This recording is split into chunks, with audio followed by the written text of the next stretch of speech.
Hey there, thanks for tuning into Duckbricks, and welcome to a breaking news LEGO video. Hot off the heels of the new Shang-Chi trailer, which Marvel just debuted this week, LEGO has officially unveiled the two Shang-Chi sets to coincide with the movie. Now, I will say that we actually have seen these sets for a while due to retailers being a little bit careless on the release date. We've actually had these sets pop up in the wild. That's actually how they first leaked. Someone literally found it at a store available to buy. But in case you haven't seen them before, or if you wanted to see official pictures, I'm doing a news review on this right now, especially because I am definitely erring on the side of caution and did not want to officially cover any of this on the YouTube channel until LEGO officially unveiled it themselves, which is what they just did today. So without further ado, let's take a look at these two brand new sets. I will say one of them's a lot more interesting than the other, but we'll get into that. Alright, so let's start off with the smaller of the two sets, set number 76176. This is the Escape from the 10 Rings, including a yellow car, two 10 Rings motorcycles, and an assortment of minifigures and one animal. Now again, this set was previously leaked, so a lot of people have seen it, but it is the first time we are getting to see them in great detail. We are getting the specific minifigures of Shang-Chi, Wenwu, who is his father, and the Mandarin, Katie, and Razor Fist in the set. I can only assume that Razor Fist was the man in the trailer who had a sword for an arm. Definitely looks par for the course here.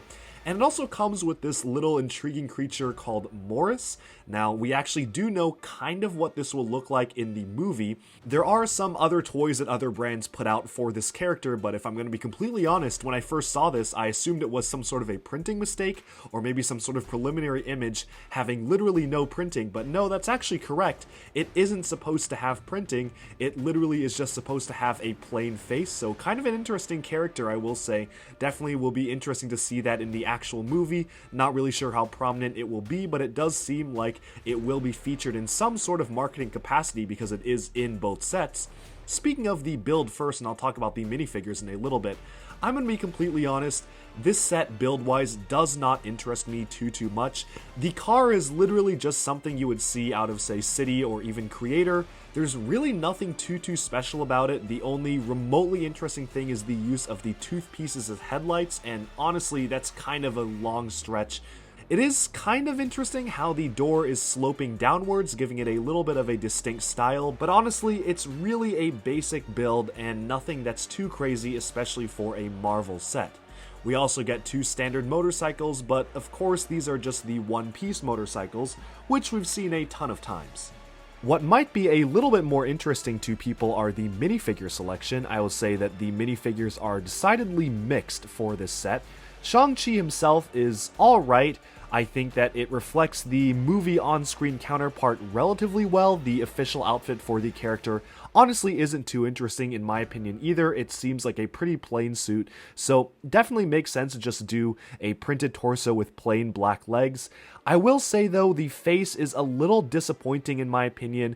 It's literally just reusing the Draco Malfoy face from Harry Potter, which really does not fit this character. And that is the other thing that I find a little bit strange about these sets. In the past, LEGO has depicted characters of East Asian descent with a slightly different skin color. They actually have a specialized skin color for characters of this race.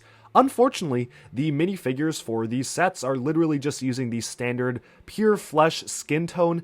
Kind of feels a little bit out of place to me, and I can't help but wonder if this was a budgeting issue, especially because if you look at the faces of all the characters, they're literally just reused faces from a ton of other LEGO sets. In fact, other than literally just one goon from one of the other sets, I can't even see any new facial expressions for this entire line, which is especially strange because it is a tentpole Marvel movie. Feels kind of odd that they're just reusing and saving budget on the faces here.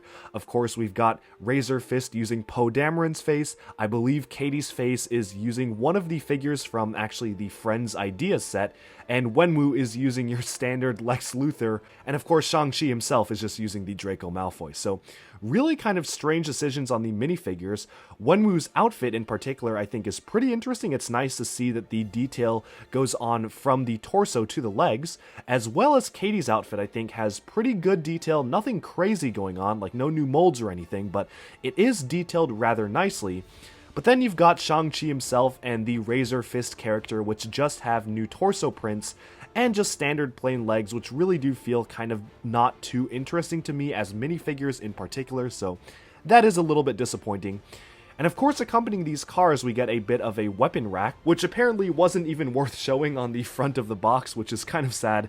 And we also get some automated shooters, so we've got a cannon and a disc launcher, which also isn't on the front of the box. So not really sure what's going on there. These really do feel like extra budget just being crammed in. And honestly, this is $30 or 30 euros, and it really does not feel like it's worth the price to me. Just all in all, looking at the build and the minifigures, this almost feels like it could have been a $20 set if you drop the weapons rack, even just drop the 2 guns, or drop one of the guns and one of the motorcycles, maybe take out one figure. You could easily get this down to $20, so paying $30 for this really doesn't seem worth it to me, although of course I will have to be getting this because I am a LEGO Marvel completionist, but it's not too exciting, and I'm definitely going to be getting it for the minifigures. Moving on though to the much more interesting set in my opinion, we have set number 76177, Battle at the Ancient Village. Now this is really interesting because LEGO has done a ton of dragons in the past, but none of them have quite looked like this. I really love the usage of the relatively newer Eternals spike pieces for the back of the flowing hair of the dragon and its tail. Really does feel like something otherworldly and completely unique to this build. We also get some sort of a water stand for it, which is really nice to have it on display. And despite this, it really does seem like you can articulate this quite a lot. Almost every single thing is hinge jointed or ratchet jointed or mixel jointed, and it really gives you a pretty wide variety of movements for this dragon, which is really interesting and definitely a unique look compared to previous stuff like we get in, say, Ninjago. This set also comes with 4 minifigures and Morris, including Shang-Chi, who is a repeat from the other set, Wenwu, who's also a repeat from the other set, Jia Ling, not sure if I'm pronouncing that one right, but this one is a new character for the set, as well as a Death Dealer, which is a brand new minifigure for one of the villains for the series, which actually comes with a pretty nice print on the head. What's also really cool about the Wenwu figure in this is that they came up with a really cool parts usage for the action pose piece introduced for the DC Comics Superheroes collectible minifigure series, so it can depict Wenwu using multiple copies of the rings in his battles. It looks really cool having the figure hold it almost as if they're levitating above his hand or they're shooting off from him at crazy different angles. I think it's just a pretty simple build, but it's a really cool way to depict the powers of the 10 rings. It's a shame, though, how he only has 5 rings and not 10, given that the movie itself is literally named The Legend of the 10 Rings.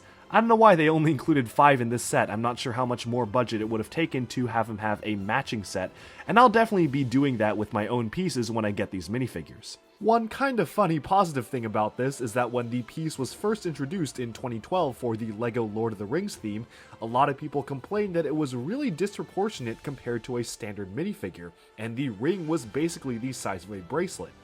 Well, that problem is solved for these sets because, as you can see in the trailer, the rings are literally the size of bracelets. Or maybe they're just rings, but scaled for something a little bit larger than a human. I guess we'll have to wait and see the movie to find out.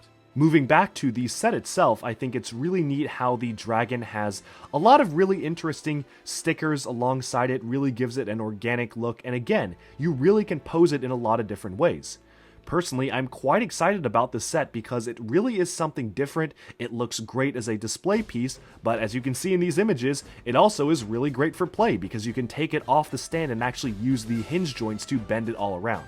So all in all, this seems like a really good set to play with, and definitely one that I'm very excited to build myself. Now this set contains 400 pieces exactly and retails for $40 US or 40 euros, and I think this is a little bit closer to fair value. Honestly, kind of feels like it would have been more worth 35. I'll definitely have to have the set in hand to really give my final judgment on it, but I think 40 is okay, especially because it has 2 new minifigures which are pretty interesting, and it also has this very unique dragon build. The other set though, definitely not worth the 30 in my opinion.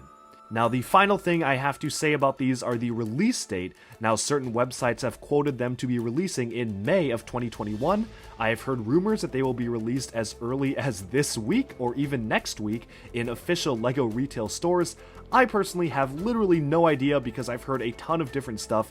The movie itself isn't coming out until September, so you'd honestly think that these would be some sort of an August release, but maybe LEGO's releasing them a little bit early because of course the movie got delayed due to COVID, and they probably had extra copies of these sets already fully produced and waiting to be sold, so maybe they're just selling them a little bit early. I definitely will be getting both of them the day that they release though, and potentially be doing some reviews, although I may hold off on reviews and comparisons until the actual movie comes out where I can really give my honest opinion of the sets. Alright, and with that, we've about summed up our coverage of the two brand new Shang-Chi LEGO sets. Let me know down in the comments below, what do you guys think of these sets? Do you like them? Do you think the car is a little too generic? And what do you think of the dragon? It's definitely something a little bit different compared to stuff that LEGO's done in the past, as I was mentioning, so it is a pretty cool thing to get. Although I will say the minifigures in general are honestly a little bit of a letdown to me.